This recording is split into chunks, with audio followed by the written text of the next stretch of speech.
आज की हमारी ये खबर एक खबर से जुड़ी हुई है जिसमें पुलिस वालों के कंधों पर चमकते सितारे जो कभी कभी इस कदर रोशन हो जाते हैं कि वो काल कोठरी में सिमटी ज़िंदगी में एक नई रोशनी से नुमायां कर जाते हैं।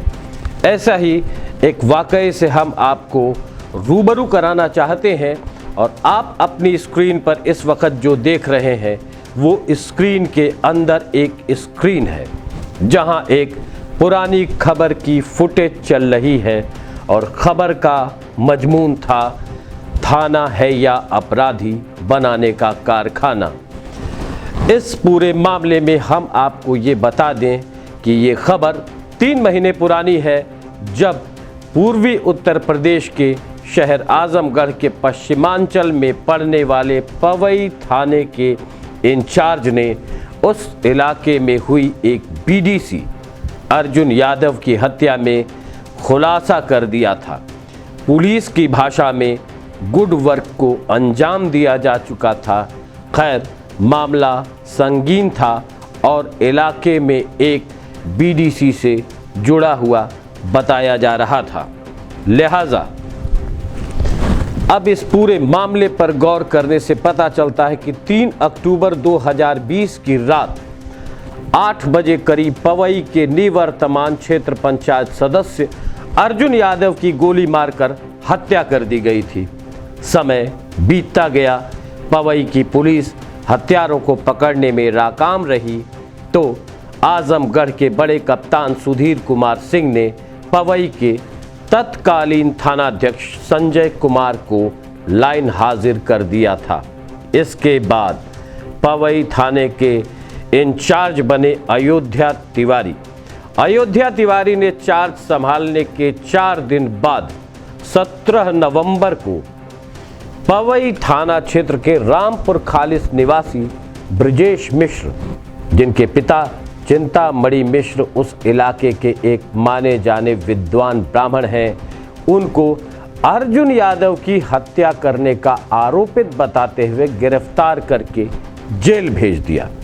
जबकि ब्रजेश के मुताबिक जिस समय अर्जुन यादव की हत्या हुई वह अपनी बेटी का जन्मदिन मना रहे थे। ब्रजेश की पत्नी रेनू ने आजमगढ़ के डीआईजी आजमगढ़ सुभाष चंद्र दुबे से मिलकर अपने पति को निर्दोष बताते हुए जांच की मांग कर डाली। खैर, यहीं से शुरू होती है कहानी का वो सिलसिला जिसमें पुलिस के कंधों पर लगे चांद सितारों के रोशन होने की बात सामने आती है।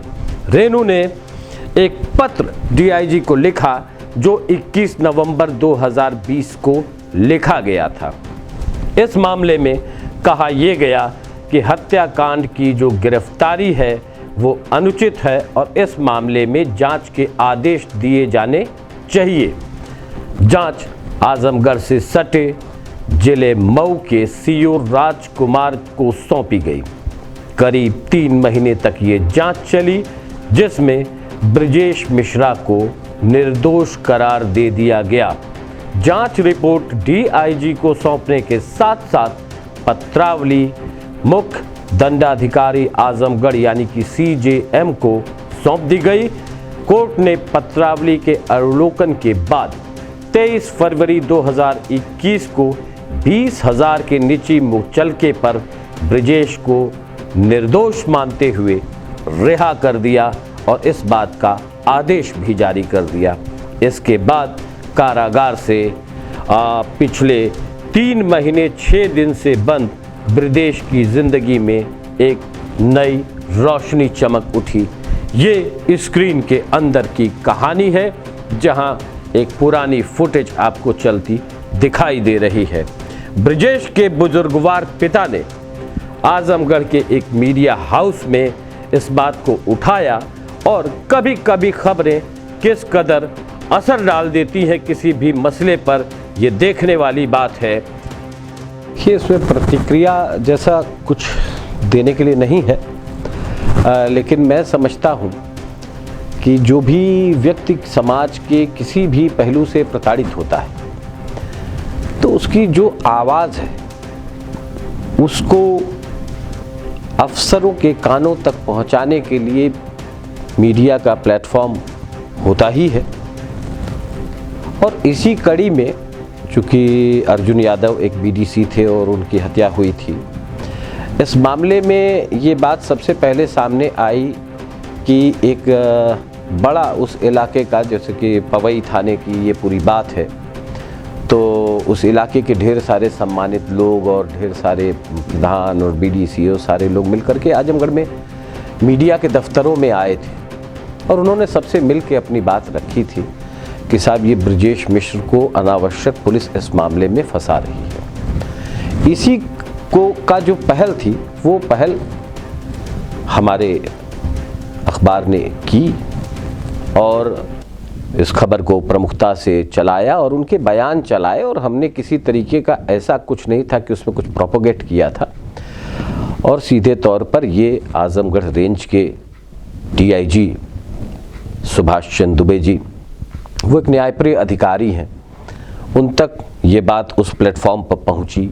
उन्होंने देखा, इस मामले में स्वतः संज्ञान लिया और स्वतः संज्ञान लेते हुए उनकी पत्नी जो ब्रजेश मिश्रा जी हैं, उनकी पत्नी ने भी इस मामले में डीआईजी साहब को वो एप्लीकेशन वगैरह दी थी अपनी, तो उस पर उन्होंने एक पहल करते हुए जांच बैठा दी उस पर, और आजमगढ़ जनपद से इतर दूसरे सर्किल के सीओ राजकुमार जी हैं, उनको ये जांच सौंपी। हम लोग की उस पर नज़र लगातार थी कि इस मामले में आखिर आगे आने वाले समय में क्या होता है, तो लिहाजा सीओ साहब ने इसमें जांच किया और जांच करने के बाद ब्रजेश जी को 3 महीने 6 दिन के बाद, हालांकि उनको ये कारावास काटना पड़ा, तो 3 महीने 6 दिन बाद उनकी रिहाई हुई है।